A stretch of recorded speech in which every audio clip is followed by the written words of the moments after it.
యేసుక్రీస్తు ప్రభువారి మరణం ఈ ప్రపంచ చరిత్రలో ఒక అత్యంత అరుదైన ఘట్టం. చాలా గొప్ప విషయం. మానవాళి విమోచన కొరకు, మానవాళి పాప ప్రక్షాళన కొరకు దైవకుమారుడు భూమి మీద కేతించి శరీరధారిగా అవతరించి శరీరంలో 33.5 సంవత్సరాల పాటు సుమారుగా ఈ లోకంలో జీవించి పాత నిబంధనలో ఏవైతే ప్రవచనాలు వ్రాయబడ్డాయో వాటన్నిటినీ నెరవేర్చి ఆ ప్రవచనానుసారంగా గొప్ప విమోచన ప్రణాళిక, ప్రాయశ్చిత్తార్థమైన ప్రణాళిక జరిగించి ఈ లోకాన్ని విడిచిపెట్టి ఆయన పరలోకానికి వెళ్ళారు. మరలా మిమ్మల్ని అందరినీ తీసుకుని వెళతానని వాగ్దానం చేశారు.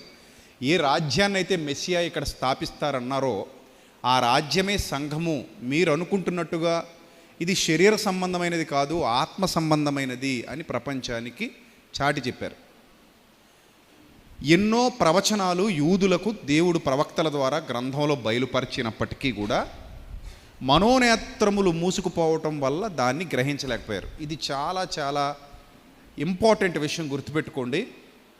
మన కళ్ళ ముందు సత్యం వినబడుతూనే ఉంటుంది, ప్రకటింపబడుతూనే ఉంటుంది. కానీ ఎందుకో తెలీదు, దాన్ని గ్రహించే మనస్సు చాలామందికి రాదు. ఇది మీరందరూ గుర్తించాలి. చాలామంది సత్యాన్ని గ్రహించలేకపోవడానికి గల ప్రధానమైన కారణం వినబడుతున్నది లోపలికి వెళ్లకుండా అడ్డుకుంటున్నవి ఏవో ఉన్నాయి వాళ్ళలో. అవి అడ్డుకోవటం వల్ల ఇవి లోపలికి వెళ్లకుండా ఆగిపోతాయి. కళ్ళ ముందే ఉంటాయి, చూస్తాం కానీ కళ్ళ ద్వారా సమాచారం లోపలికి వెళ్ళదు. వింటాం కానీ చెవుల ద్వారా సమాచారం లోపలికి వెళ్ళదు. ఇది ఒక రకంగా ఆధ్యాత్మిక వ్యాధి, అంటే రోగం, ఆధ్యాత్మిక రోగం. ఆ రోగం మనలో ఉన్నప్పుడు కన్నులుండి, అది ఎంత బాధాకరం, కన్నులుండి, మళ్ళీ చెప్పండి, కన్నులుండి, అది కన్నులుండి చూడకపోవడం ఏంటి? కన్నుంటే చూడాలిగా, కన్నుంటే కనబడాలిగా, కన్నుంటే చూడాలి, కన్నుంటే కనబడాలి. కానీ కన్నులుండి చూడరు అంటే ఎంత భయంకరమైన వ్యాధి అది. చెవులుండి, ఇదెంత భయంకరమైన వ్యాధి. మీరు ఒకసారి ఆధ్యాత్మిక దృష్టికోణంలోకి వచ్చేయండి, ఆధ్యాత్మిక దృష్టికోణంలోనే ఉండండి. కనులుండి చూడకపోవడం, చెవులుండి వినకపోవడం అంటే అది సాదాసీదా వ్యాధి కాదు, చాలా భయానకమైన వ్యాధి. ఈ భయానకమైన వ్యాధి ఎవరిని పట్టింది అంటే పాత నిబంధనలో ప్రవక్తలు వ్రాసినటువంటి ప్రవచనాలను అర్థం చేసుకోలేని దుస్థితిలోనికి వెళ్ళిపోయినటువంటి ఆనాటి యోధ జాతిని పట్టింది. అక్కడ మొదలైన వ్యాధి ఈరోజు ప్రపంచం అంతా ఉంది. ముఖ్యంగా క్రైస్తవ్యంలో కూడా చర్చికొచ్చి కూర్చున్న వారికి కూడా ఉందంటే మీరు నమ్మాలి, ఆశ్చర్యపోకర్లేదు. ఈ వ్యాధి ఎవరిలో ఉంటుందో వాళ్ళు భయంకరమైన దురదృష్టంలో ఉన్నట్టు. ఇంకా వాళ్ళు చాలా కోల్పోతున్నారు. కొన్ని వ్యాధులు ఉంటాయి సమాజంలో, ప్రపంచంలో వింటూ ఉంటాం కొన్ని వ్యాధుల గురించి. ఆ వ్యాధులు ఉండకూడదు, పగౌడికి కూడా ఉండకూడదు అనమాట. అలాంటి వ్యాధులు ఒక్కోసారి మన శరీరం మన మీద దాడి చేస్తుంటుంది. మన శరీరం ఎవరి మీద దాడి చేస్తుంది? మన మీద దాడి చేస్తుంది. అంటే దానికి తెలీదు, ఇది నా శరీరమే, నా కణాలే అన్న సంగతి గుర్తించలేక మన కణజాలం మన మీదే తిరుగుబాటు చేయటం, మన కణజాలం మన మీదే దాడి చేయటం, మన ఇమ్యూనిటీ మన శరీరం వల్లే తగ్గిపోవడం. అదే. సో ఇలాంటి డిసీజెస్, ఆటో ఇమ్యూన్ డిసీజెస్ అనేవి మన శరీరంలో ప్రారంభమైనప్పుడు అది ఎంత దురదృష్టకరం అంటే మనం ఏం చేయలేము. మన శరీరం మన మీద తిరుగుబాటు చేస్తుంటే ఎలా ఉంటుంది చెప్పండి కదా. అలాంటి ఒక బాధాకరమైన భయంకరమైన వ్యాధి ఆత్మీయంగా కన్నులుండి చూడకపోవటం, చెవులుండి వినకపోవటం. ఈ వ్యాధి ఎవరికున్నా సరే, అది మీలో లేదా ఈరోజున్న క్రైస్తవ సంఘంలో, నేడున్న క్రైస్తవ సమాజంలో, లేదా ప్రపంచంలోని ఇతర జాతులలో, ఏ వర్గంలో, ఏ ప్రజలలో ఎవరికున్నా సరే వాళ్ళు చాలా గడ్డు పరిస్థితిలో ఉన్నారని, చాలా బాధాకరమైన భయంకరమైన పరిస్థితులకు వెళ్ళిపోబోతున్నారని అర్థం. ఈ వ్యాధి ఆత్మీయంగా ముదిరిపోయిన తర్వాత అన్నీ చూస్తున్నట్టే ఉంటాయి కానీ చూడరు, అన్నీ వింటున్నట్టే తెలిసినట్టే ఉంటాయి కానీ ఫాలో అవ్వరు.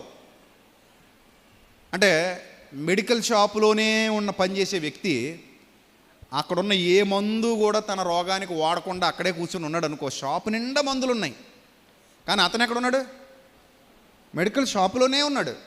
కానీ అతనికి వచ్చిన వ్యాధికి ఏ మందు వాడాలో కూడా అతనికి తెలుసు, ఎందుకంటే ప్రిస్క్రిప్షన్ తీసుకొచ్చిన ప్రతి ఒక్కరికి ఇస్తూ ఉంటాడు. కానీ ఒక్కసారి కూడా ఒక్క ట్యాబ్లెట్ కూడా మింగలేదంట. ఇప్పుడు కనులుండి చూడకపోవడం అంటే మీకు బాగా అర్థం అవుద్ది, చెవులుండి వినకపోవడం అంటే మీకు బాగా అర్థం అవుద్ది. ఒకవేళ ఈ ఆత్మీయ దుస్థితి మీలో కానీ ఉందేమో, ఒక 2 నిమిషాలైనా పర్లేదు అలాగ ఆగి ఆలోచించి కళ్ళు మూసుకొని ప్రశాంతంగా ఈ దరిద్రపు గొట్టు వ్యాధి ఏమైనా నాకుందా అని ప్రశ్నించుకోండి. ఎందుకంటే మీరు నాకు ఇంపార్టెంట్, మీరే నాకు ఇంపార్టెంట్. ఎందుకంటే మీరు నా దగ్గరకు వచ్చారు నేర్చుకోవడానికి. బయట చాలామంది రాలా, పిలిచాను కానీ రాలా. పిలిచినా రాని వారి గురించి నేను పెద్దగా పట్టించుకోకర్లా, కానీ పిలిస్తే వచ్చిన వారు ఉన్నారు చూడండి, వాళ్ళు నాకు ఇంపార్టెంట్. మీరే నాకు ముఖ్యం, మీరే నాకు ప్రాముఖ్యం. సో మీలో ఎవరికైనా వ్యాధి ఉంటే వచ్చి కూడా నష్టపోయే పరిస్థితి ఉంటుంది కాబట్టి మీకు యూదులను గుర్తు చేస్తున్నాను. వాళ్ళకుంది ఈ జబ్బు, కన్నులుండి చూడలేదు, చెవులుండి వినలేదు. అపోస్తలుల కార్యాలు చిట్ట అధ్యాయం ఒకసారి చూద్దాం. అపోస్తలుల కార్యాలు చిట్ట అధ్యాయం తీయండి, అందరూ బైబిల్ తీయండి. మీరు రెఫరెన్సెస్ రాసుకోండి. ఇంటికి వెళ్ళిన తర్వాత మీ ఇంట్లో వాళ్ళు ఎవరైనా ఇక్కడికి రాకపోతే వాళ్ళకి మీరు ఎక్స్ప్లెయిన్ చేయండి. అప్పుడు మీకు డబల్ ముద్ర పడద్ది. డబల్ ముద్ర అంటే ఏంటంటే ఇక్కడ విన్నది మళ్ళీ వెళ్ళి వేరొకరితో పంచుకోవటం వల్ల మీరు విని చెప్పడం వల్ల మర్చిపోకుండా ఉంటారు. ఇది చాలా బెస్ట్ ప్రాక్టీస్ అనమాట. మీరు విన్నది మర్చిపోకుండా ఉండాలంటే మీరు విని ఆ విన్నదాన్ని ఎవరొకరితో పంచుకోండి. ఇంటికి వెళ్ళిన తర్వాత ఇతరులతో పంచుకోండి. మీ ఫ్రెండ్స్తో కానీ, మీ బంధువులతో కానీ, ఇంట్లో వాళ్ళతో కానీ, మీ స్నేహితులతో కానీ ఎవరొకరితో పంచుకోండి. అలా పంచుకోవడం వల్ల ఏమవుద్దంటే రిజిస్ట్రేషన్ ఇంకా బలంగా రిజిస్టర్ అవుద్ది అనమాట. ఇంకా బలంగా రిజిస్టర్ అవుద్ది. మీ మైండ్ దాన్ని తొందరగా మర్చిపోదు. స్కూల్లో పిల్లలకు కూడా ఈ టెక్నిక్స్ చెప్తుంటారు. మీరు విన్న పాఠాలు ఇంటికి వెళ్ళి మీ అమ్మకో, మీ నాన్నకో, మీ చెల్లికో, మీ అక్కకో, మీ తమ్ముడికో, మీ అన్నకో చెప్పండి విద్యార్థులారా. అలా చెప్పటం వల్ల మైండ్లో బాగా రిజిస్టర్ అవుతుంది, తొందరగా మీరు మర్చిపోరు. ఏ రోజు పాఠాలు ఆ రోజు టీచర్ గారు చెప్పినవి వినేసేసి ఇంటికి వెళ్ళి మళ్ళీ వాటిని తిరిగి అలాగే ఇతరులకు ఎక్స్ప్లెయిన్ చేయండి. అంటే మీ తమ్ముడికో, చెల్లికో, అక్కకో, అన్నకో, ఇంట్లో వాళ్ళకో ఎక్స్ప్లెయిన్ చేస్తే that is the good practice. మీరు మర్చిపోకుండా ఉంటారు. పరీక్షల్లో త్వరగా ఇంకా బాగా ఎక్స్ప్లెయిన్ చేస్తూ అందంగా వ్రాయగలుగుతారు అని చెప్తారు. ఇదే టెక్నిక్ మీరు ఫాలో అవ్వండి. మీరు కూడా ఇదే ఫాలో అవ్వండి. విన్నామా, వదిలేసామా, వెళ్ళిపోయామా కాదు. జస్ట్ ఆ విన్న రెఫరెన్సెస్, మ్యాటర్ ఏంటి, సేవకుడు ఏం చెప్పాడు రాసుకుని మళ్ళీ ఇంటికి వెళ్ళిన తర్వాత మీ భర్తకు కానీ, భార్యకు కానీ, పిల్లలకు కానీ ఎవరికైనా ఎక్స్ప్లెయిన్ చేస్తే దాన్ని వాళ్ళు అర్థం చేసుకుంటారు. మీరు ఎక్కువగా దాన్ని రిజిస్టర్ చేసుకోగలుగుతారు. రైట్. ఒకసారి చూద్దాం అపోస్తలుల కార్యాలు. మీ అందరు తీయండి. లాస్ట్ వచనాల్లోకి వెళ్దాం. అపోస్తలుల కార్యాలు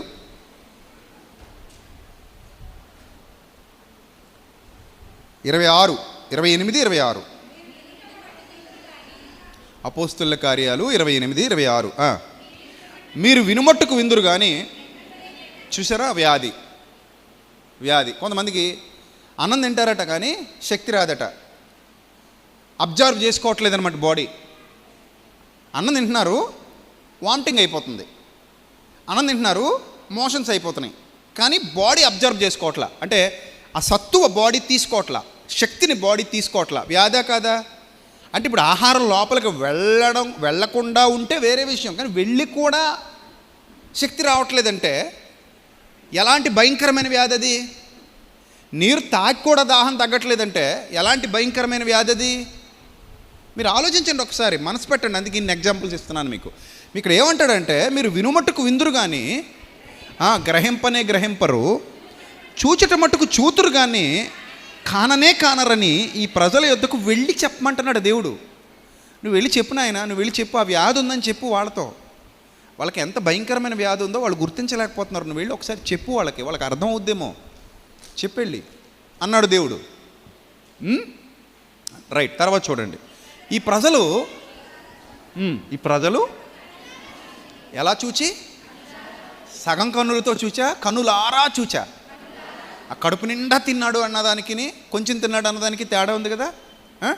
కొంచెం తిన్నాడు అన్నదానికి కడుపు నిండా తిన్నాడు అన్నదానికి ఎలా తేడా ఉందో, ఇక్కడ కూడా ఏమంటున్నాడు, కన్నులారా చూచి అన్నాడు. ఈ ప్రజలు కన్నులారా చూచారంటే సంపూర్ణంగా చూశారు.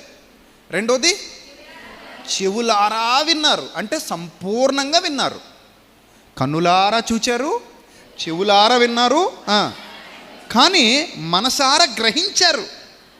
మనసారా గ్రహించి నా వైపు తిరిగి నా వలన స్వస్థత పొందకుండునట్లు వారి హృదయానికి కొవ్వు పట్టింది. వారు చెవులతో మందముగా విని కన్నులు మూసుకొని ఉన్నారు అని పరిశుద్ధాత్మ యెషయా ప్రవక్త ద్వారా మీ పితరులతో చెప్పిన మాట సరియే. అందుకే మీరు వింటారు కానీ గ్రహించరు, చూస్తారు కానీ కానరు. ఇది ఒక ప్రమాదకరమైన వ్యాధి ఆల్రెడీ యూదుల్లో ఉంది. అందుకే యూదులు ఏం చేయలేకపోయారంటే యేసుక్రీస్తు గురించినటువంటి ప్రవచనాలను గుర్తుపట్టలేకపోయారు. ఎన్నోసార్లు చదివి బట్టి కొట్టేశారు. బట్టి వాళ్ళని నిద్రలో లేపితే ఆ కీర్తన పాడేస్తారు, నిద్రలో లేపితే ఆ వచనాలు చెప్పేస్తారు. అంత బట్టి కొట్టేశారు, అంతలా విన్నారు. కానీ క్రీస్తు వచ్చినప్పుడు అవే నెరవేరుతుంటే వాటిని గుర్తించలేకపోయారు. నెరవేరుతున్న వాటిని గుర్తించలేని దుస్థితిలో పడిపోయారు ఆనాటి యూతులు. మీరు దయచేసి అలాంటి పరిస్థితికి వెళ్ళొద్దు. మీరు మీ అందరికీ చెప్తున్నా, ఎంత అద్భుతమైన సమయమో తెలుసా దేవుని సన్నిధిలో గడపటం. ఎంత అద్భుతమైన సమయం దేవుని సన్నిధిలో గడపటం. కానీ మనం దేవుని సన్నిధికి వెళ్ళాలని తెలిసినా నిర్లక్ష్యం చేసే స్వభావం వస్తుంది అంటే వ్యాధి ఉంది అని అర్థం. దేవుని సన్నిధిలో గడపడం అద్భుతమే. అది ఆస్వాదించినోడు తెలుస్తుంది, అనుభవించినోడు తెలుస్తుంది. మనకి దేవుని సన్నిధిలో గడపాలి అన్న ఆశ ఇప్పుడు ఉంటేనే రేపొద్దున నిత్య జీవితంలో సంతోషంగా ఉండగలం. ఇప్పుడు ఆశ చచ్చిపోయింది అంటే రేపొద్దున నిత్య జీవితమే పోద్ది. అప్పుడు ఏడ్చినా మళ్ళీ సమయం రాదు, మనకి పరిష్కారము దొరకదు. అందుకే విలువైన సంగతులు వినబడుతున్నప్పుడే ఖచ్చితంగా మనస్సును, శరీరాన్ని కేంద్రీకరించి వాటిని సంగ్రహించగలిగే ఆ శక్తి సంపాదించుకోవాలి. అది అదృష్టవంతులు అంటారు వాళ్ళని, మన వాడుక భాషలో చెప్తున్నా. చూద్దాం ఒకసారి 22వ కీర్తన. అందరు తీయండి దయచేసి. 22వ కీర్తన 22. ఎన్నోసార్లు చదువుకున్నది ఇది. వాళ్ళు యూదులు పాడుకున్నారు, ఈ పాట పాడుకున్నారు. ఏ రాగంలో పాడాలో కూడా దావీదు గారు రాశారు. చూశారు అక్కడ చిన్న అక్షరాలతో ఉంది చూడండి. అయ్యారెత్ షహార్ అను రాగం మీద అయ్యా లెత్త రెత్త అది కదా. నా బైబిల్లో అక్షరాలు కొంచెం చెరిగిపోతున్నాయి. అను రాగం మీద పాడదగినది దావీదు కీర్తన. చూడండి ఇక్కడ ఫస్ట్ వచనం చూడండి. నా దేవా నీవు నన్నేల విడనాడితివి. నా దేవా నీవు నన్నేల విడనాడితివి. నెక్స్ట్, నన్ను రక్షింపక నా ఆర్తధ్వని వినక నీవేళ దూరముగా ఉన్నావు. ఇదే వచ్చిన యేసుప్రభు వారు పలికారు లేదా? పలికారా? ఏమని పలికారు? ఏలి ఏలి లామా సబక్తాని అన్నారు. ఏమండి? ఇప్పుడు వాళ్ళు ఏమన్నారు వెంటనే వెటకారంగా దాన్ని? అతడు ఎవరిని పిలుస్తున్నాడట? ఏలియా అని పిలుస్తున్నాడు, వస్తాడేమో చూద్దాం అన్నారు. ఎంత కామెడీ చేశారో చూడండి. సేమ్ ఇదే వర్డ్ 22వ కీర్తన కొన్ని వందల సార్లు చదువుకున్నారు, కొన్ని వేల సార్లు పాడుకుని ఉంటారు. ఆ పాట వాడుకలో ఉన్న పాట, బాగా తెలిసిన పాట, ఎన్నోసార్లు పాడుకున్నారు. ఏ రాగం మీద పాడారో కూడా అయ్యరత్ అనే రాగం మీద, అయ్యరత్ షహర్ అనే రాగం మీద ఎన్నోసార్లు పాడుకున్నటువంటి ఆ పాట మళ్ళీ వాళ్ళ జీవితంలో కనబడుతున్నప్పుడు అది ప్రవచనం అని గుర్తించలేకపోయారు. ఇది ప్రవచనం. ఏలి ఏలి లామా సబక్తాని అని ఆయన శిలువ మీద పలుకుతున్నటువంటి ఆ మాట ఏదైతే ఉందో, ఆ మాటలోని అంతరార్థం ఏలియా అని పిలుస్తున్నాడు అన్నారు వాళ్ళు. ఏలియా దిగి వస్తాడేమో చూద్దామన్నారు వాళ్ళు. వస్తే అప్పుడు నమ్ముదామన్నారు వాళ్ళు. దీన్ని ఏ వ్యాధి అంటారు? ఇప్పటివరకు మీకు చెప్పిన వ్యాధి కనబడిందా? మీకు కనబడిందా? కనబడలేదా? కన్నులుండి చూడరు, చెవులుండి వినరు. భ్రష్టత్వానికి సూచన. ఒక మనిషి సర్వనాశనం అయిపోవడానికి రెడీగా ఉన్నాడు అనడానికి ఇది సూచన. అంతెందుకు, అప్పుడప్పుడు యవనస్తులు ఉంటారు కదా, మంచికి చెప్తాం మనం, చెడుకి చెప్తామా మంచికి చెప్తాం? మంచికి. వాళ్ళ మంచికే చెప్తాం. అయినా వినకుండా యాక్సిడెంట్లో చచ్చిపోయారు అనుకోండి, మెల్లిగా వెళ్ళు, బైక్ అంత వేగంగా వెళ్ళడం మంచిది కాదు, మెల్లిగా డ్రైవ్ చేయి, చూసుకొని డ్రైవ్ చేయి, ఎక్సలేటర్ ఉంది కదా నువ్వు తిప్పేకు, అన్ని వేళలో నీకు అవకాశం లభించదు, అన్ని సందర్భాల్లో లారీల మూలల్లో నుంచి వెళ్ళిపోలేవు, అన్ని సందర్భాల్లో ఓవర్టేక్ చేయలేవు, అన్ని సందర్భాల్లో వేగం మంచిది కాదు అని ప్రేమగా ఒక తమ్ముడినో అన్ననో కూర్చోబెట్టుకుని ఎంత చెప్పినా విన్నాడు, లోపలికి వెళ్ళింది. కానీ ఏం చేశాడు చెప్పండి? ఏం చేశాడు? విన్నాడు, లోపలికి వెళ్ళింది, తీసుకోలేదు, ఉఫ్ అన్నాడు, ఎగిరిపోయింది అది. మళ్ళీ ఇప్పుడు అదే పందాలో వెళ్ళాడు, తప్పించేద్దాం అనుకున్నాడు, లారీ పక్క నుంచి తిప్పాడు, సర్రమని వెళ్ళాడు. ఈలోగా తెలియకుండా పక్క నుంచి ఆ లారీ వెనక నుంచి ఇంకో వ్యాన్ ఏదో ఆటో ఏదో వచ్చింది, కొట్టి ఒక్క 30 మీటర్లో 25 మీటర్లు ఎగిరి పడ్డాడు. తల నేలకు తాకింది, 2 ముక్కలైంది, రక్తం రోడ్డు మీద ప్రవహిస్తుంది. స్పృహ తప్పిపోవడానికి సిద్ధంగా ఉన్నాడు. కాసేపట్లో చిలక ఎగిరిపోద్ది. అప్పుడైనా ఆ మాట గుర్తొచ్చింది అనుకోండి, ఏమనిపిస్తుంది? మెలిగెళ్ళుంటే బాగుండు అని అనిపిస్తుంది అంటారా? కొంచెం మెలిగెళ్ళుంటే బాగుండు, ఆ రోజు అతను చెప్పిన మాట వినుంటే బాగుండు, అరేరే ఈ ఒక్కసారికి వినేసి ఉంటే బాగుండేమో అనిపించింది అనుకుందాం కాసేపు. సరే, బతికేస్తాడు. ఇప్పుడు మరి మాట గుర్తొచ్చింది కాబట్టి బతికేస్తాడా? ఎందుకు బతకడు? జరగాల్సిన నష్టం ఆల్రెడీ ఏమైంది? జరిగిపోయింది, తల పగిలిపోయింది, మృత్యువు అంచుల వరకు వెళ్ళిపోయాం. ఇంకా నెక్స్ట్ జారిపోయి మృత్యువు లోపలికి వెళ్ళిపోవడమే. ఇది ఎప్పుడు ఉపయోగపడుతుంది ఈ మాట అంటే, నువ్వు అన్నీ బాగున్నప్పుడు ఈ మాట ఉపయోగపడుద్ది. మృత్యువు అంచుల వరకు వెళ్ళిపోయినప్పుడు ఈ మాట నాకు ఉపయోగపడుద్దా అంటే ఉపయోగపడదు. ఎవరైనా అంతే, ఎక్కడైనా అంతే.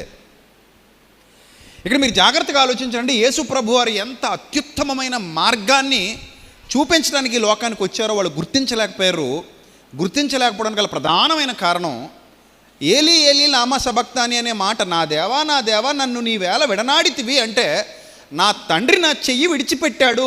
ఎవరి కొరకు విడిచిపెట్టాడు? ఏనాడు నన్ను విడువని నా తండ్రి, నాలో ఆయన, ఆయనలో నేను ఏకమై ఉన్నామని ప్రభు బ్రతికుండగా చెప్పినటువంటి మాటలు ఏవైతే ఉన్నాయో, నా తండ్రి నాతో కూడా ఉన్నాడు అని చెప్పారు ఆయన. ఏమన్నారు ఆయన? నా తండ్రి నాతో కూడా ఉన్నారు, నా తండ్రి నాతో కూడా సాక్ష్యం ఇస్తున్నారు అని చెప్పారు ఆయన బోధిస్తున్నప్పుడు, శరీరధారిగా ఉన్నప్పుడు. నా తండ్రి నాతో కూడా ఉన్నారు, నా తండ్రి నాతో కూడా సాక్ష్యం ఇస్తున్నారు. ఇంత చక్కగా ఉపదేశించినటువంటి యేసుక్రీస్తు ఆ శిలువ మీద ఆ రోజు మాట్లాడుతున్నారు, నా దేవా నా తండ్రి నన్ను ఎందుకు చెయ్యి వదిలేశావు అని అంటున్నారు, నన్ను ఎందుకు విడిచిపెట్టేశావు అంటున్నారు. ఇది నిజమే. విడనాడుట, ఎడబాయుట, ఆల్రెడీ చెప్పాను మీకు గతంలో కూడా. విడనాడుట, ఎడబాయుట అనేది చాలా తట్టుకోలేనంత వేదన. ఎవరినైతే మనం అతిగా ప్రేమిస్తామో, ఎక్కువగా ప్రేమిస్తామో, మనకంటే ఎక్కువగా ప్రేమిస్తామో, వాళ్ళ ఎడబాటు మనం తట్టుకోలేం. వాళ్ళు దూరంగా ఉంటే మనం తట్టుకోలేం, వాళ్ళు దూరం అయిపోతే మనం తట్టుకోలేం. కొన్ని క్షణాలు ఊపిరి ఆడకపోతే ఎలా ఉంటుందో, గాలి పీల్చకుండా ఉండగలమా మనం? గాలి పీల్చకుండా ఉండగలం. ఎంతసేపు ఉండగలం గాలి పీల్చకుండా? మహా అయితే 1 నిమిషం ఉండగలం. ఇంకా ప్రాక్టీస్ చేస్తే ఒక 5 నిమిషాలు 10 నిమిషాలు ఉండొచ్చు. కొంతమంది ఉన్నారు అలా ప్రాక్టీస్ చేసేవాళ్ళు.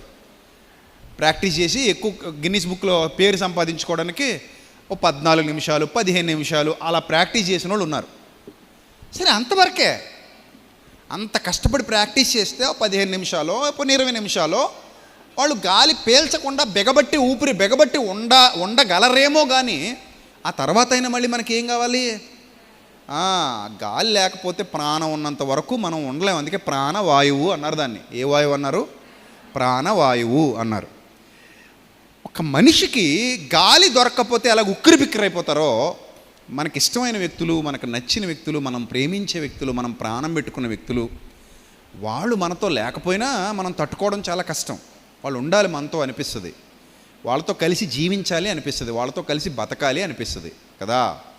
సో యేసుక్రీస్తు ప్రభు వారికి తండ్రికి ఉన్న అనుబంధాన్ని గ్రంథకర్తలు ఎంత చక్కగా చెప్పారంటే, నేను తండ్రి ఏకమై ఉన్నాం. నేను తండ్రి ఎలా ఉన్నాం?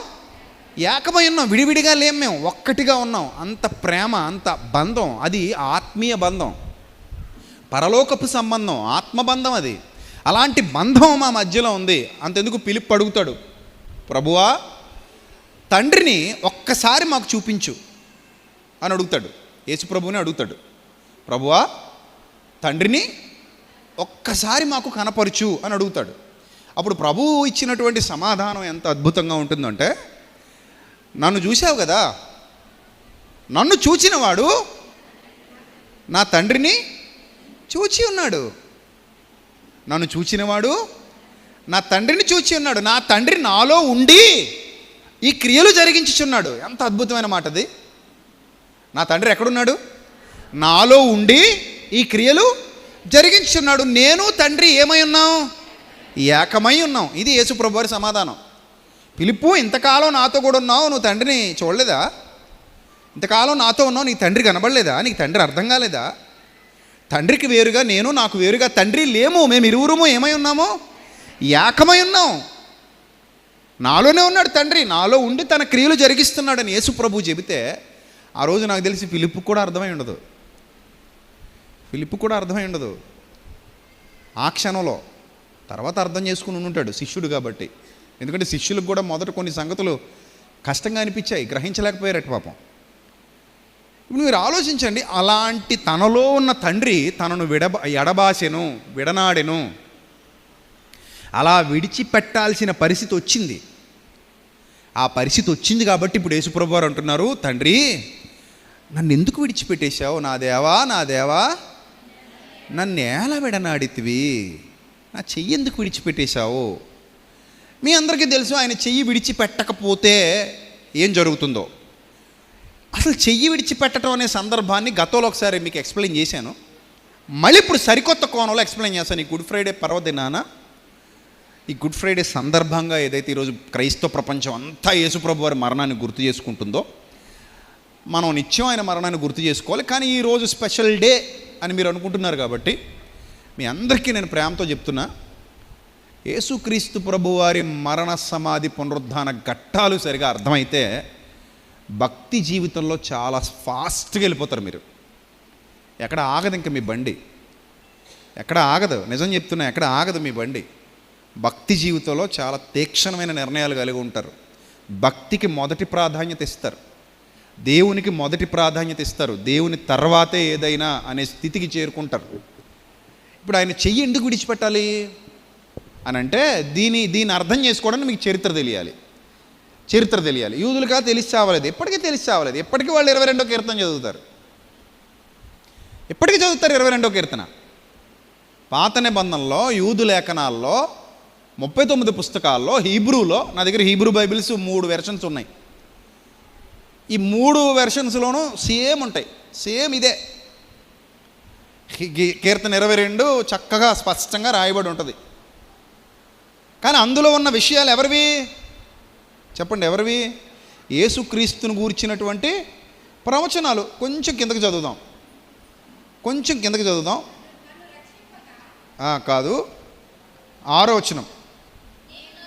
నేను నరుడను గాను, నేను పురుగును అంటే అంత హీనంగా మారిపోయాను. నేను నరుడను గాను, నేను పురుగును అంటే అంత హీనంగా చూస్తున్నారు, నన్ను పురుగులా చూస్తున్నారు. నెక్స్ట్, నరుల చేత నిందింపబడిన వాడను, ప్రజల చేత తృణీకరింపబడిన వాడను. 7వ వచనం ఇంకా అద్భుతంగా ఉంది కదా. నన్ను చూచువారందరూ పెదవులు విరిచి తల ఆడించుచు నన్ను అపహసించుచున్నారు. ఎక్కడ జరిగింది ఈ ఘట్టం? ఎక్కడ జరిగిందమ్మా చెప్పండి? శిలువ మీద జరిగింది. శిలువ మీద ఇలాగే జరుగుద్దని 1000 ఏళ్ల కిందట దావీదు రాశాడు. దావీదు 1000 ఏళ్ల క్రిందట తన ప్రవచనాల్లో క్రీస్తుని చూశాడు. తన ప్రవచనాల్లో క్రీస్తుని చూశాడు కనుకనే భవిష్య జ్ఞానాన్ని సంపాదించుకున్నాడు. కనుకనే ప్రభువు నా ప్రభువుతో చెప్పాను అన్నాడు. దావీదు క్రీస్తును ప్రభు అని ఎలా చెప్పుచున్నాడని అడుగుతాడు కొత్త నిబంధనలో. కుమారుడైతే, తన కుమారుడే అయితే క్రీస్తు ప్రభు అని ఎందుకు చెప్తున్నాడు దావీదు అని అడుగుతాడు యేసు ప్రభు. దావీదు నన్ను ప్రభు అన్నాడు కదా. ఇప్పుడు క్రీస్తును గూర్చినటువంటి ప్రవచనాలు, దర్శన భాగ్యం, అంత భాగ్యం అండి, అది అంత భాగ్యం అండి. భవిష్యత్తును గురించిన దర్శనం వచ్చింది, దర్శన ప్రవచనాలు ఇవి. భక్తుడు తన్మయత్వంతో రాస్తున్నాడు. 22వ కీర్తన రాస్తున్నాడు, పరిశుద్ధాత్మ ప్రేరణతో రాస్తున్నాడు దావీదు. అందులో చెప్పబడుతున్నటువంటి మాటలు, నన్ను చూచి వారందరూ పెదవులు విరుస్తారు, తలాడిస్తారు, నన్ను అపహసిస్తున్నారు. శిలువ మీద ఇదే జరిగింది, ఇదే జరిగింది. శిలువ మీద అపహసించారు యేసుక్రీస్తుని. అపహాస్యపు ఆలోచన విధానంలో యూదులందరూ బతికారు ఆనాడు. చాలా తక్కువ చేసి మాట్లాడారు, చాలా చులకనగా మాట్లాడారు. నెక్స్ట్, యెహోవా మీద నీ భారం మోపము, ఆయన వాణిని విడిపించునేమో, వాడాయన కృష్ణుడు కదా, ఆయన వాణిని తప్పించునేమో అందరూ అన్నారా? అన్నారు. ఇన్ని అద్భుతాలు చేసావు కదా, ఇన్ని సూచక్రియలు చేసావు కదా, ఇన్ని మహత్కార్యాలు చేసావు కదా, నువ్వు నిజంగానే అంత గొప్పోడివైతే, నువ్వు నిజంగానే అంత మంచోడివైతే నీ దేవుడు వచ్చి నిన్ను విడిపించాలి కదా, విడిపించకపోతే నువ్వు మంచోడు కాదు, విడిపిస్తే నువ్వు మంచోడివే. చూసారా? దుర్మార్గపు పైశాచికత్వపు భావజాలం అంటారు దీన్ని. పైశాచికత్వపు భావజాలం. నీ దేవుడు వచ్చి నిన్ను విడిపిస్తే నువ్వు మంచోడివి, నీ దేవుడు వచ్చి విడిపించకపోతే నువ్వు దుర్మార్గుడివి. నెక్స్ట్, నేను వాడాయనకి ఇష్టడు కదా, వాడాయనకి ఇష్టడు కదా, ఆయన వారిని తప్పించునేమో అందురట. 12వ వచనం, వృషభములనేకములు నన్ను చుట్టుకొని ఉన్నవి. 11వ వచనం కూడా శ్రమ వచ్చి ఉన్నది, సహాయము చేయువాడెవడను లేడు, నాకు దూరముగా ఉండకుము నా తండ్రి, నీ వేళ నన్ను విడనాడితివి. వృషభములనేకములు నన్ను చుట్టుకొని ఉన్నవి, బాషాను దేశపు బలమైన వృషభములు నన్ను ఆవరించి ఉన్నవి. చీల్చుచు గర్జించుచు నుండి సింహము వలె వారు నోళ్లు తెరుచుచున్నారు, నేను నీళ్ల వలె పారబోయబడి ఉన్నాను. వా, చూశారు? ఇవన్నీ ప్రవచనాలు, క్రీస్తుని గురించిన ప్రవచనాలు. ఎలా పారబోయబడ్డారట ఆయన?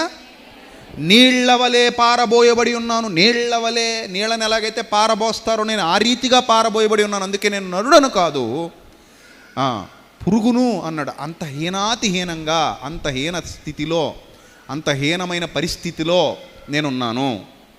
శిలువ మీద ఉన్న ప్రవచనాలు ఇవన్నీ, రైట్? తర్వాత, నేను నా బలము ఎండిపోయింది, నా ఎముకలన్నీ స్థానం తప్పాయి, నా హృదయం నా అంతరంగమందు మైనం వలె కరిగి ఉంది, నా బలము ఎండిపోయి చిల్ల పెంకు వలె ఆయను, నా నాలుక నా దవడను అంటుకొని ఉన్నది అన్నాడు. అంటే రక్తం అంతా పోతుంది. దుర్మార్గులు గుంపుగూడి నన్ను ఆవరించి ఉన్నారు, వారు నా చేతులను నా పాదములను పొడిచి ఉన్నారు. ఎంత అద్భుతమైన విషయం ఇది, ఎంత అద్భుతమైన విషయం ఇది. ఇంతకంటే రుజువేం కావాలి? ఏ పుస్తకానికైనా సరే మీరు ప్రపంచంలో వెతుక్కోండి, ఏ పుస్తకమైనా మీరు ప్రపంచంలో వెతుక్కోండి, 1000 ఏళ్ల తర్వాత జరగబోయే చరిత్ర, 1000 ఏళ్ల ముందు మక్కీకి మక్కి రాయబడిన పుస్తకం ప్రపంచంలో ఏదైనా ఉంది అని మీరంటే, ఈరోజే ఆ పుస్తకం ముందు తలొంచి సాష్టాంగ నమస్కారం చేసి ఈ పుస్తకం గొప్పదని ఒప్పుకుంటాను నేను. అర్థమైందా? ప్రపంచంలో ఇంత ధైర్యంగా చెప్తున్నానంటే ఇదే కళ్ళబొల్లి మాటలు కాదు, ఇంత ధైర్యంగా చెప్తున్నాను నేను. ఈ లైవ్ వెళ్తుంది.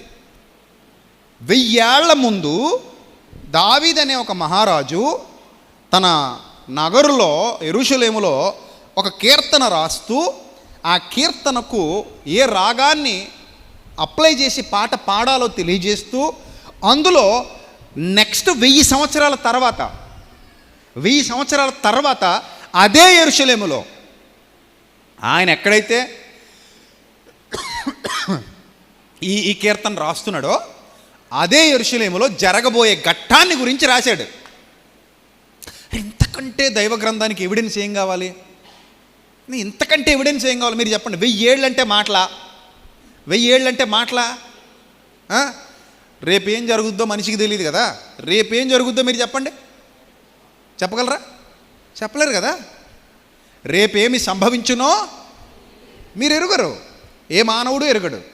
రేపేంటో చెప్పలేని మనం 1000 ఏళ్ల తర్వాత ఏం జరుగుతుందో చెప్పిన దావీదును ప్రవక్త అని అంటే, ఆ ప్రవక్త రాసినటువంటి ప్రవచనాలు పరలోకం నుండి వచ్చినవి అని గుర్తిస్తే, అలాంటి గొప్ప విషయాలను బోధించిన బైబిలు దివ్య గ్రంథమా కాదా, పరిశుద్ధ గ్రంథమా కాదా? ఆలోచన చేయండి. ఇందులో ఏమున్నాయంటారు మూర్ఖులు? బూతులు ఉన్నాయా? బూతులు ఉన్నాయి ఇందులో. ఇది చాలా తప్పు. ఈ ప్రజాస్వామ్య దేశంలో బైబిల్ బూతు పుస్తకం, బైబిల్లో బూతులు ఉన్నాయా, బైబిల్ అలాగా బొక్కడ, బైబిల్ అయినా వాగుతున్న దౌర్భాగ్యులు ఉన్నారు కదా మన భారతదేశంలో. అదే విధంగా వాళ్ళ మనసులు గాయపరచాలని అందరూ అనుకుంటే ఆ తర్వాత జరిగే పరిణామాలు చాలా చండాలంగా ఉంటాయి. అందుకే చెప్తాను, గురువింద పూస తన కింద చాలా నలుపు పెట్టుకొని నేను ఎర్రగొన్నాను అనుకుంటే దానికంటే మూర్ఖురాలు ప్రపంచంలో మరొకటి ఉండదన్నట్టు ఈ నీచమైన మాటలు మాట్లాడుతున్న వాళ్ళు ఎవరైతే ఉన్నారో వాళ్ళు రింగులోకి వచ్చి దిగి కూర్చున్నారు అనుకోండి, సిగ్గుపడిపోతారు నిజంగా చెప్తున్నా. కానీ ఒక పనికిమాలినోడు గురించి కొంతమంది మంచోళ్ళను, 1000 మంది మంచోళ్ళను ఎందుకు బాధ పెట్టాలి? ఎవడో పనికిమాలినోడు తప్పుగా మురిగినందుకు 1000 మంది మంచోళ్ళను ఎందుకు బాధ పెట్టాలి అనే ఒక్క ఆలోచనతో నాలాంటోళ్ళు ఆగిపోతారు. అంతే, అంతకుమించి వేరే ఏం లేదు. కానీ వాస్తవాన్ని మీరు ఆలోచన చేయండి, ఒక్కసారి మనసు పెట్టండి. కొంచెం చరిత్ర మీద అవగాహన ఉన్నవాళ్ళు కానివ్వండి,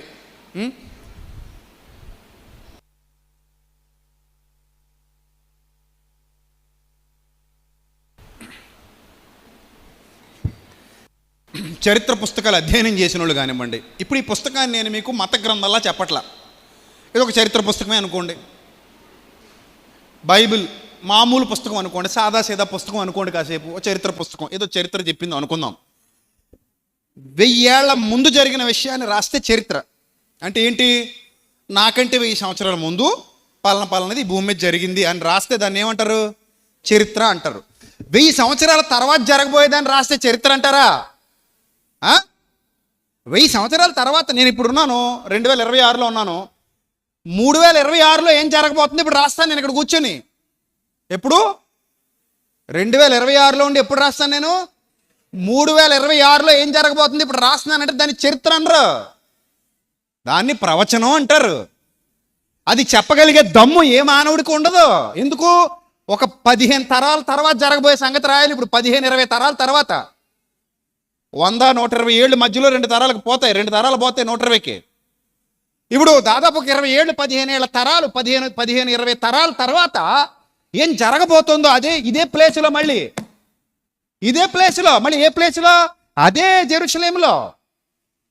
ఈ దావీదు అనే కింగ్ డేవిడ్, ఆయన ఎక్కడైతే సియోను కోటలో కూర్చొని రాశాడు అనుకుందాం ఆ ప్రవచన గీతాన్ని, అక్కడ అదే ప్లేస్లో ఏం జరగబోతుంది ఆఫ్టర్ 1000 ఇయర్స్ ఏం జరగబోతుంది అనేది రాయడం, మీరు కొంచెం మనసు పెట్టినా మీకు ఈ విషయం అర్థమైపోద్ది. బైబిల్ కింద పెట్టడానికి కూడా ఇష్టపడరు. అప్పుడు ఇంత శ్రద్ధగా బైబిల్ చదివితే నాకు ఎప్పుడు బైబిల్ గొప్పగా కనబడుద్ది. నేను మా ఇంట్లో కూడా బైబిల్ కింద పెట్టడానికి ఒప్పుకోను. అప్పులో ఉండాలి, హైట్స్లో పెట్టండి అంటాను. ఎందుకు? ఫిజికల్గా నేను గౌరవం ఇవ్వలేనప్పుడు మెంటల్గా కూడా నాకేముండదు, గౌరవం ఉండదు. మీకు అర్థమైందా విషయం?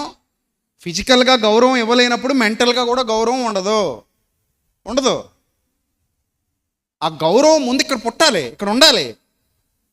ఇక్కడ ఉన్నప్పుడు పుస్తకం మీద అవగాహన, ఇది దివ్య గ్రంథము, దైవ గ్రంథము. వ్రాయబడిన విషయాలు మానవునికి సాధ్యమయ్యేవి కావు.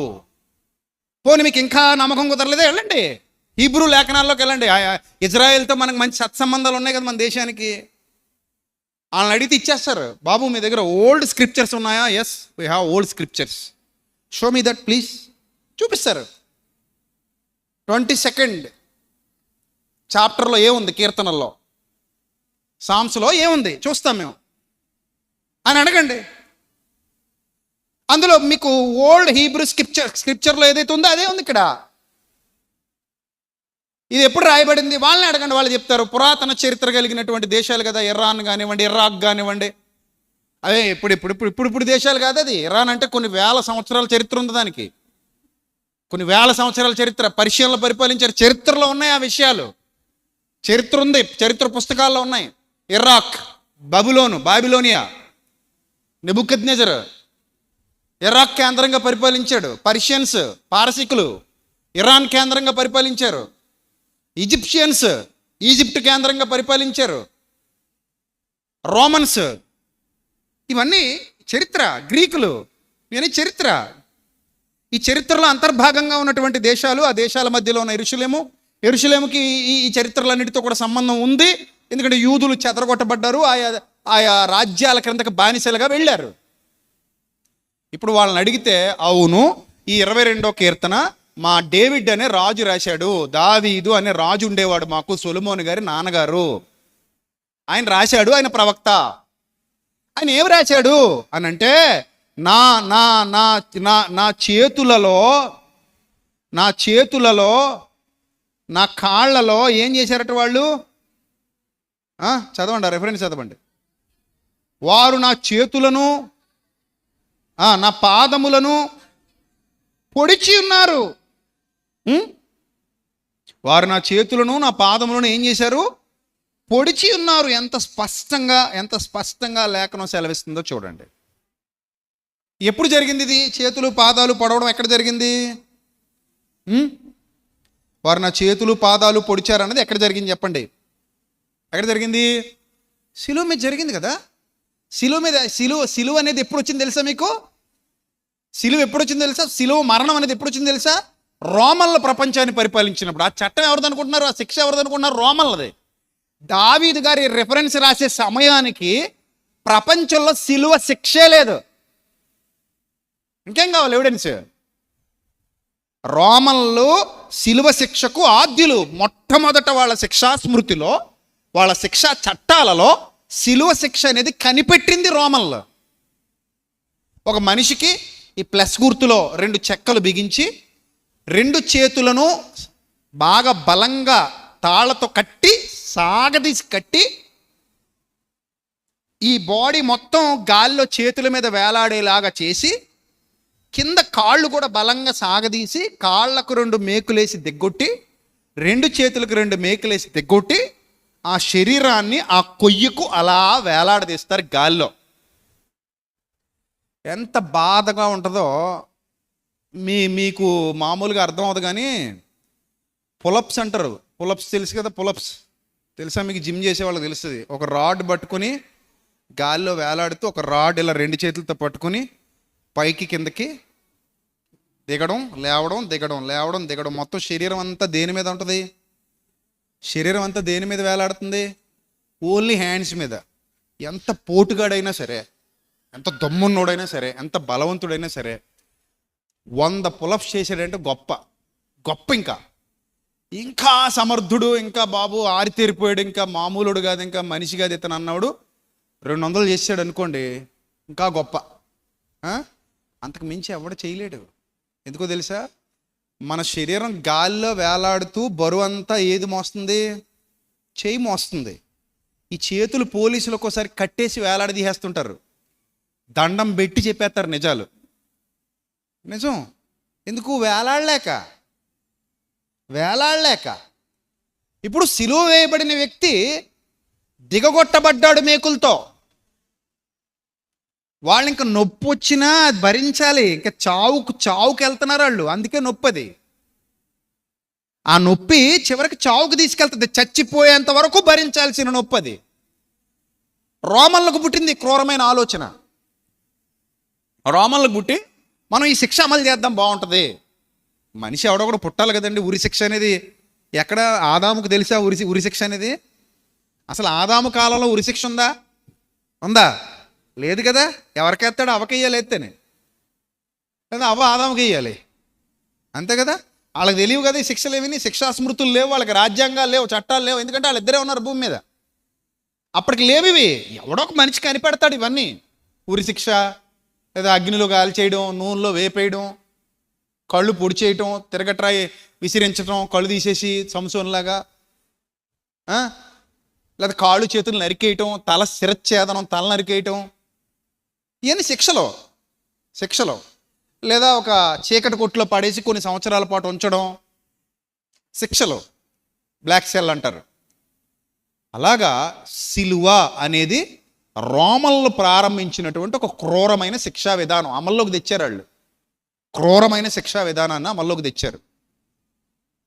సో వాళ్ళు దాన్ని అధికారికంగా తీసుకొచ్చారు.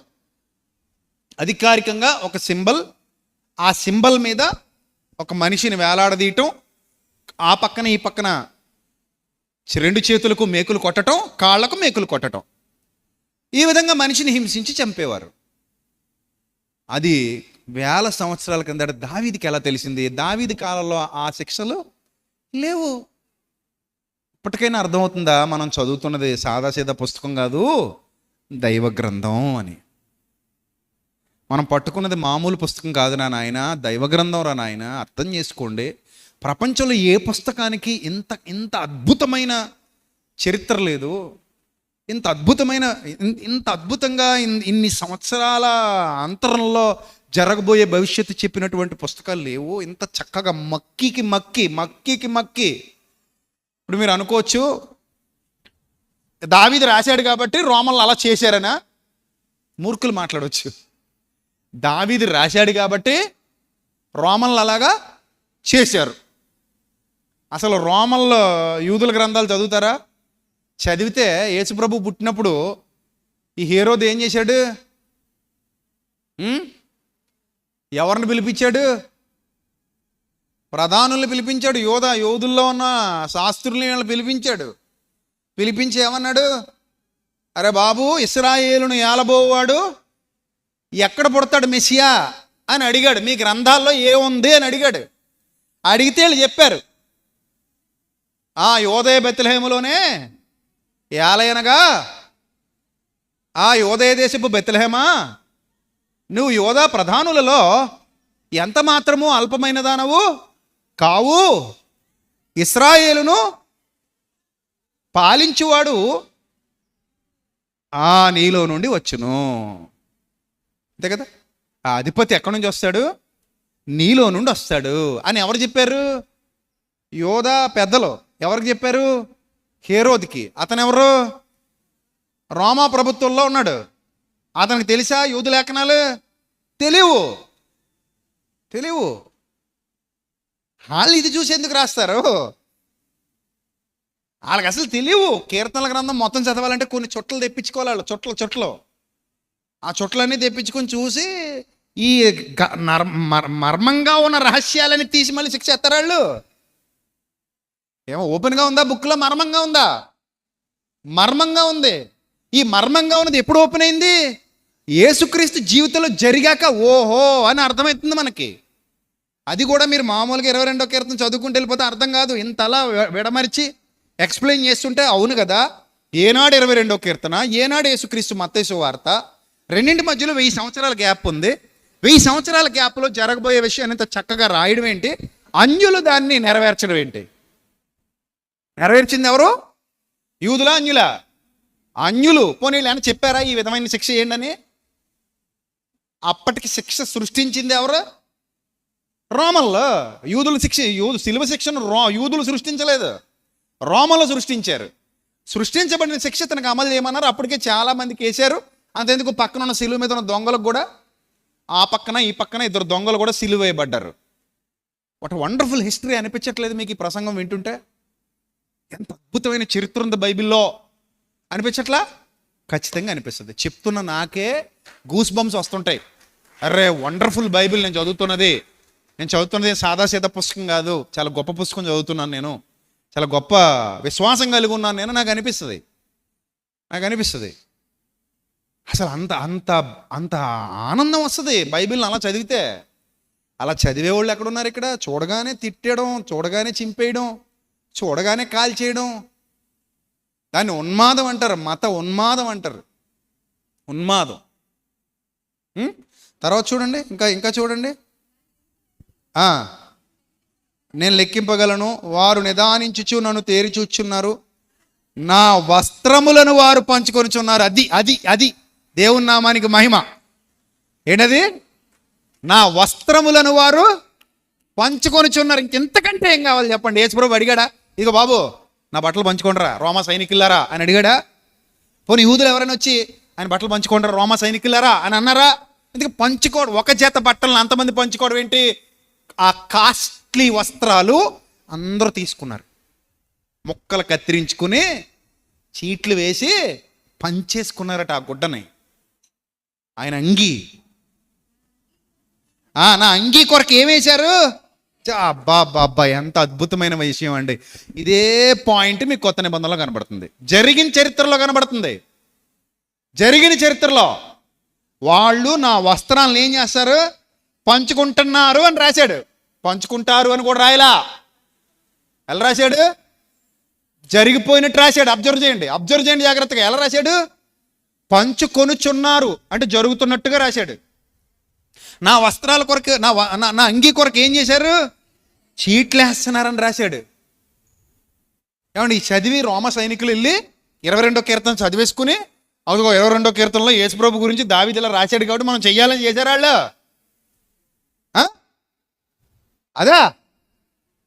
అలా చేస్తారని ఎరిగిన దేవుడు ముందుగా 1000 ఏళ్ల కిందట దావీదుతో ప్రవచనాలు చెప్పించాడు, రాయించాడు. అంత గొప్ప దివ్య గ్రంథాన్ని చేత పట్టుకుంటే గడగడ గడగడగడ వనకాలి, గుండెల్లో నుంచి వణుకు పుట్టాలి. మేము ఎంత గొప్ప బైబిల్ పట్టుకున్నాం, ఇంత అద్భుతమైన దివ్య గ్రంథాన్ని చదువుతున్నాం మేము రోజు. ఇది అబద్ధాల పుస్తకం కాదు, ఇది భూత పుస్తకం కాదు, ఇది కట్టుకథల పుస్తకం కాదు. సత్య వేద గ్రంథం, దివ్య గ్రంథం, పరలోకం నుండి దిగి వచ్చిన దివ్య గ్రంథం, పరిశుద్ధ గ్రంథం, ది బైబిల్. అది ఒక మనిషికి విశ్వాసం ఊరికే రాదు. పరిశోధన దృక్పథంతో చదివితే, లేఖనాలు మనకు బోధ పడుతూ ఉంటే నిజమే కదా, ఎంత మసిపూసి మారేడికాయ చేసేద్దామన్నా అయ్యేది కాదు. ఇది ఎవడు మాయ చేయగలడు, ఎవడు మసిపూసి మారేడికాయ చేయగలడు, ఎవడు మోసం చేయగలడు, ఎవడు కల్పించేయగలడు, ఎవడు ఇలా ఉన్నట్టుగా రాసేయగలడు? 1000 ఏళ్ల ముందే జరిగిపోయింది కదా ఇది. యేసు ప్రభు రావడానికి ముందే 39 పుస్తకాలు భూమి మీద ఉన్నాయి అనడంలో ఎలాంటి సందేహం లేదు. రోమన్లు యేసు ప్రభు మాటిని, ఇదిగో రోమన్లారా ఇందులో ఉన్నట్టుగానే నాకు చేయండి అంటే వాళ్ళు చేస్తారా? వస్త్రాలు పంచుకోవడం అనేది రోమా చట్టంలో లేదు, మీరు గుర్తుపెట్టుకోండి.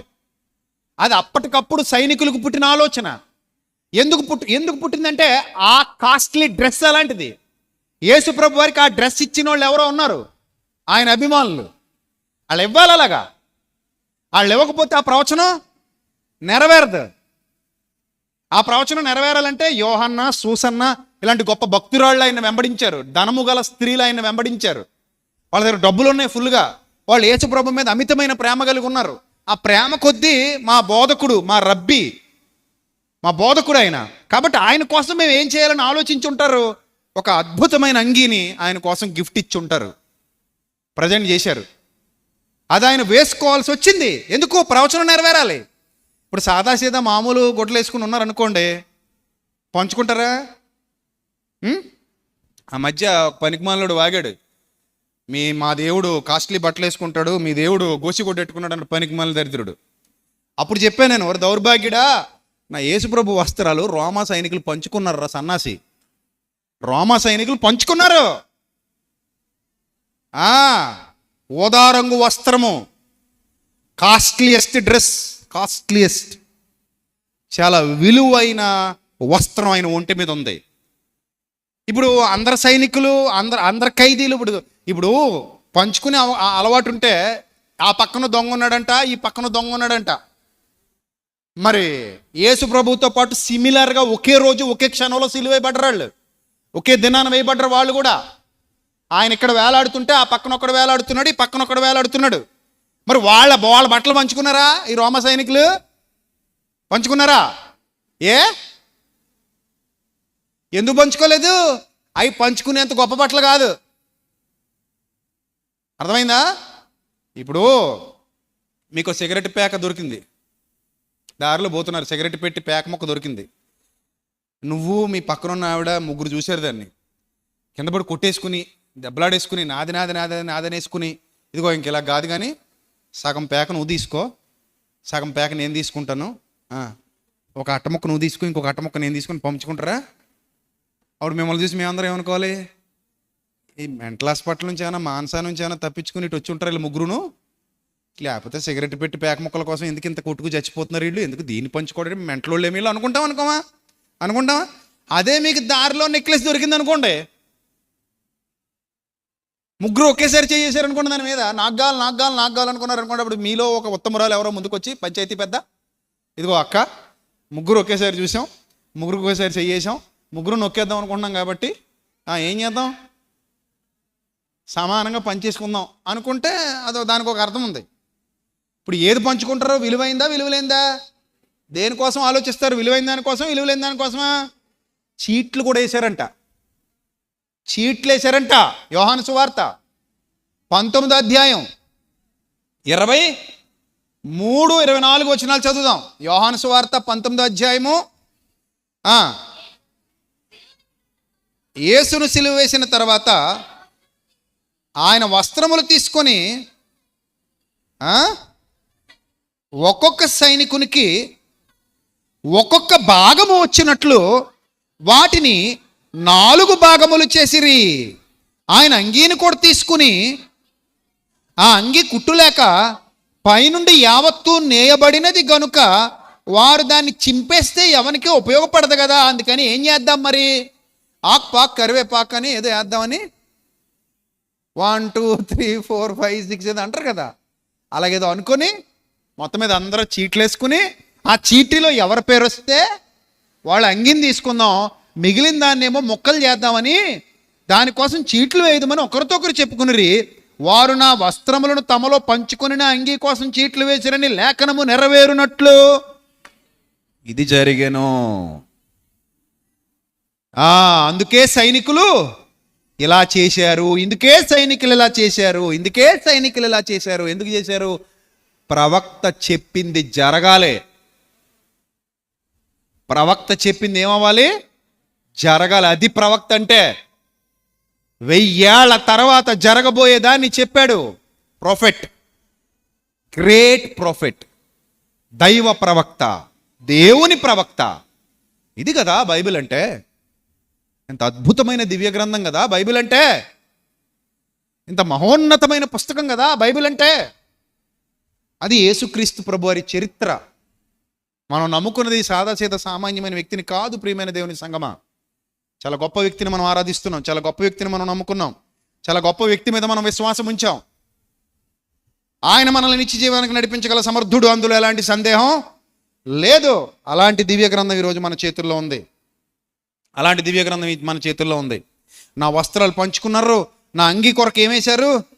చీట్లు వేశారు. సో ఇవన్నీ యేసుక్రీస్తు ప్రభువారిని గూర్చినటువంటి అద్భుతమైన ప్రవచనాలు. మీరు 22వ కీర్తన మొత్తం చదివితే ప్రతి చోట మీకు ఆ ప్రవచనాలు కనబడతాయి. ఇంకా ఇదే కాదు, చాలా ఉన్నాయి ఇలాంటి ప్రవచనాలు, చాలా ఉన్నాయి. యెషయా గ్రంథం 53వ అధ్యాయంలో కూడా యెషయా గారు మళ్ళీ 700 సంవత్సరాలు, మళ్ళీ అంటే 300 సంవత్సరాల తర్వాత, 300 సంవత్సరాల తర్వాత. ఇది దావీదు గారు రాసింది ఎప్పుడు? క్రీస్తు పూర్వం 1000 సంవత్సరాలు. యెషయా గారు ఎప్పుడు రాస్తున్నారు? క్రీస్తు పూర్వం 700 సంవత్సరాలు. ఇది కూడా చదువుదాం. యెషయా గ్రంథం 53వ అధ్యాయం మొదటి నుంచి. మేము తెలియచేసిన సమాచారము ఎవడు నమ్మెను?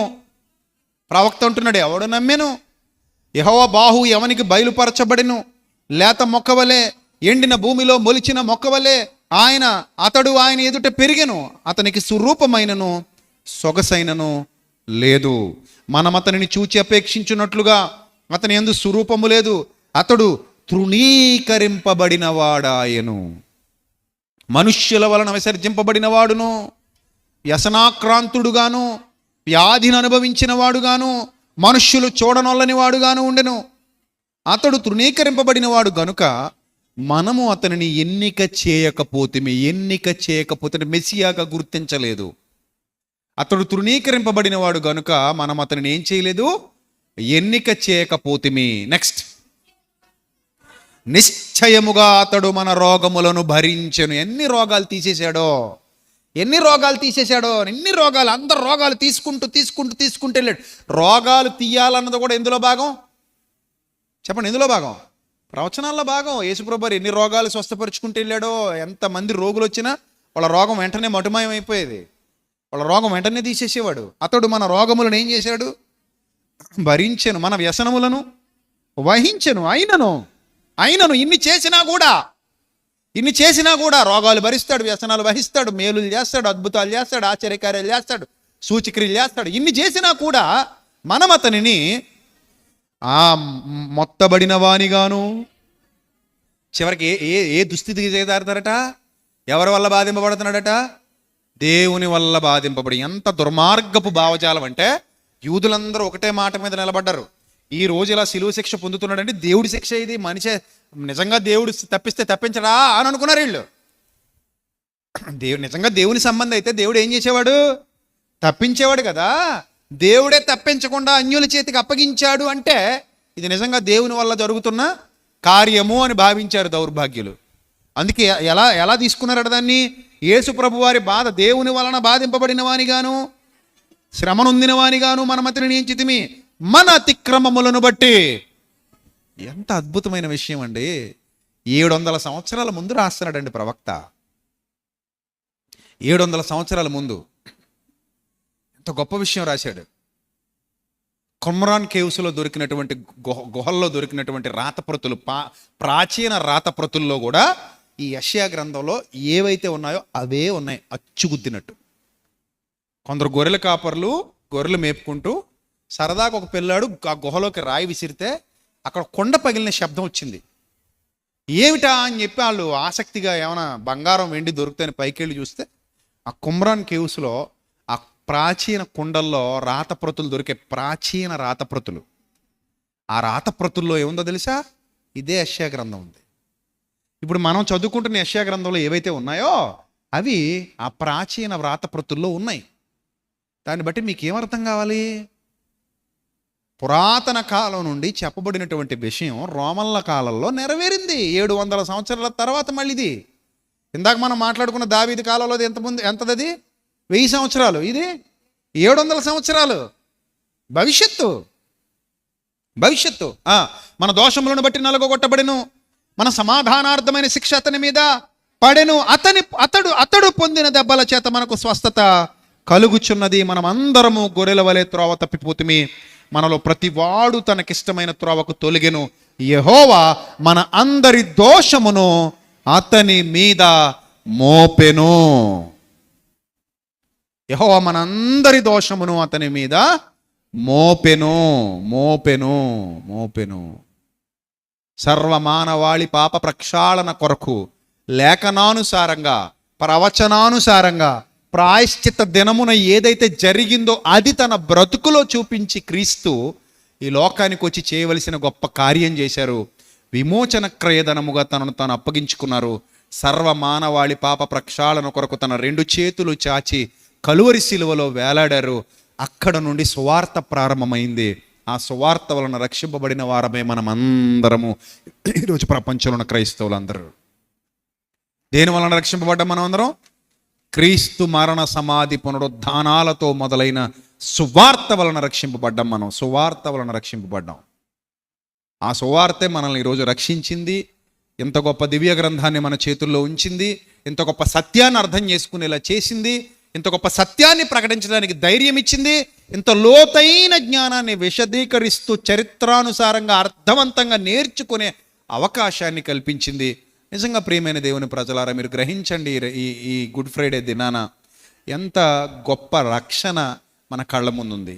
వ్యాధి బారిన దయచేసి ఎవ్వరు పడకండి.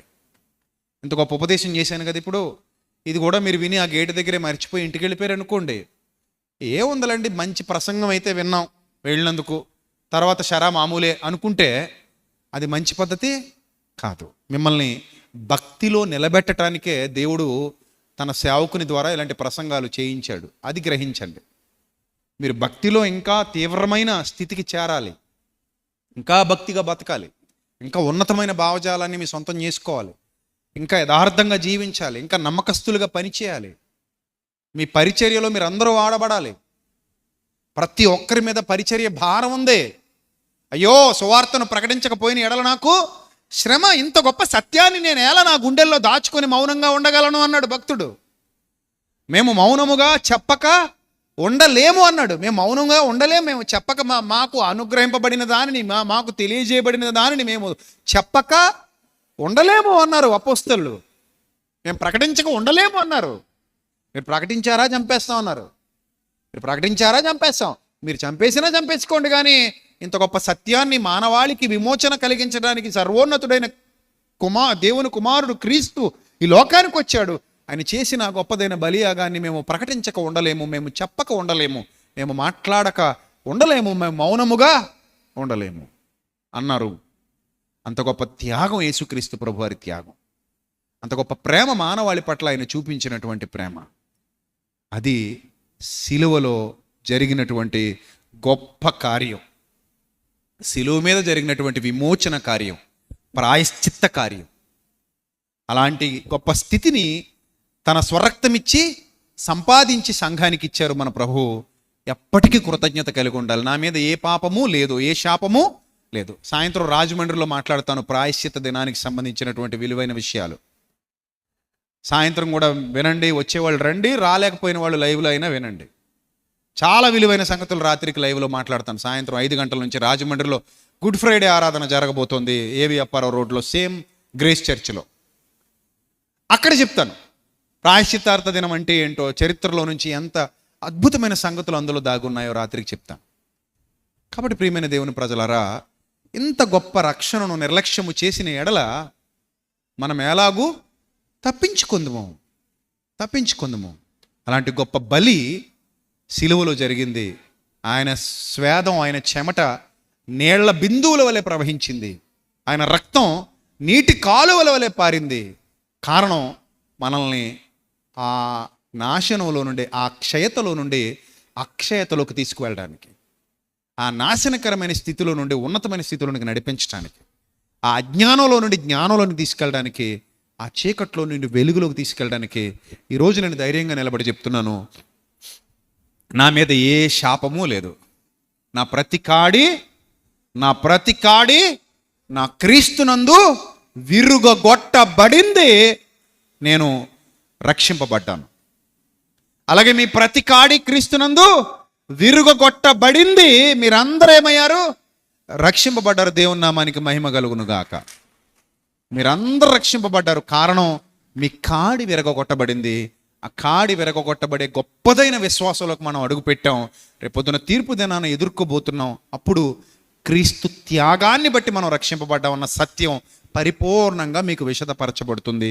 ఇప్పుడు కూడా మీ హృదయాలలో అదే కొలువై ఉండాలి. ప్రియమైన దేవుని సంగమా, ఒక అద్భుతమైన పాట ఈ గుడ్ ఫ్రైడే సందర్భంగా మనం చూద్దాం. అందులో క్రీస్తు ప్రభు వారి యొక్క శ్రమ, క్రీస్తు ప్రభు వారి యొక్క ఔన్నత్యం, క్రీస్తు ప్రభు వారి యొక్క త్యాగం కళ్ళకు కట్టినట్టుగా వ్రాశాను, చూపించాను. అంటే ఇది వరకు రిలీజ్ చేసిన పాట ఇది. అప్పుడు ఒక చరణమే వచ్చింది, ఇప్పుడు 2 చరణాలతో పూర్తిగా ఈ పాట తీసుకొచ్చాం. ఆఫ్టర్ మీటింగ్ ఈ పాట మన ఛానల్లో అప్లోడ్ చేయబడుతుంది. మీరు తర్వాత ఇంటికి వెళ్ళిన తర్వాత కూడా మళ్ళీ వినండి. చాలా లోతైన భావాలతో కూడుకున్నది. యాక్చువల్లీ ఒక చరణం ఒక పల్లవితో ఆపేశాను నేను, రాయలేదు. తర్వాత ఒకరోజు చెల్లెమ్మ సడన్గా ఫోన్ చేసింది, అన్నయ్య అంత మంచి పాట రాసావు, అలా అర్ధాంతరంగా ఎందుకు వదిలేసావు, దాన్ని పూర్తి చేయి, లేదంటే నేను పూర్తి చేస్తానంది. మొత్తం మీద ఏదో లిరిక్స్ రాసి పంపించింది. ఇప్పుడు ఎప్పుడైనా మళ్ళీ పాట పాడినప్పుడు మైక్ ముందుకు వచ్చి సగం అన్నది సగం నాదే అంటదేమో, ఇంక ఈ ఛాన్స్ దీనికి ఇవ్వడం ఎందుకులే అని, సర్లే ఇంక నువ్వు అంతగా నన్ను బలవంత పెడుతున్నావు కాబట్టి ఆ 2వ చరణం కూడా నేనే రాసేస్తానులే, నువ్వు బాధపడకని చెప్పి ఆ 2వ చరణం రాసేసి పంపించి చెల్లికి, బాగుందని బాగా రాసావంటే ఇంకప్పుడు మళ్ళీ ఆ పాట సంపూర్ణంగా పూర్తి చేసి యేసుక్రీస్తు ప్రభు వారి త్యాగం, ఔన్నత్యం అందరికీ అర్థం అవ్వాలి, అందరూ చక్కగా పాడుకోవాలి, ప్రతి సంఘంలో పాడుకోవాలి అని సాదాసీదా అక్షరాలతో కాకుండా కొంచెం గాఢమైన పదజాలంతో, కొంచెం శ్రావ్యమైన పదజాలంతో, కొంచెం లోతైన అర్థాలతో, భావాలతో కూడినటువంటి పదజాలంతో ఈ పాట రాయడం జరిగింది. ఒక్క రోజులో నాకు నిన్న పొద్దునిచ్చాడు. ఒక్క రోజులో నేను పాపం బాలుకి పరిమళకి పంపిస్తే వాళ్ళు కూడా సాధ్యమైనంత మేరకు చాలా చక్కగా ఒక్క రోజులోనే పూర్తి చేశారు. ఆ విధంగా ఈ పాట పూర్తిగా మీ ముందుకు వస్తుంది. రేపు ఈ ప్రార్థన అనంతరం, మధ్యాహ్నం మీరు ప్రార్థన అనంతరం మరలా ఈ పాట పూర్తిగా మన ఛానల్లో అప్లోడ్ చేయబడుతుంది. తర్వాత ఇంటికి వెళ్ళిన తర్వాత కూడా మీరు చూడండి, చక్కగా పాడండి, నేర్చుకోండి. దేవుడు ఈ పాట ద్వారా కూడా మీకు బోధించి మిమ్మల్ని సిద్ధపరచునుగాక. ఆమెన్.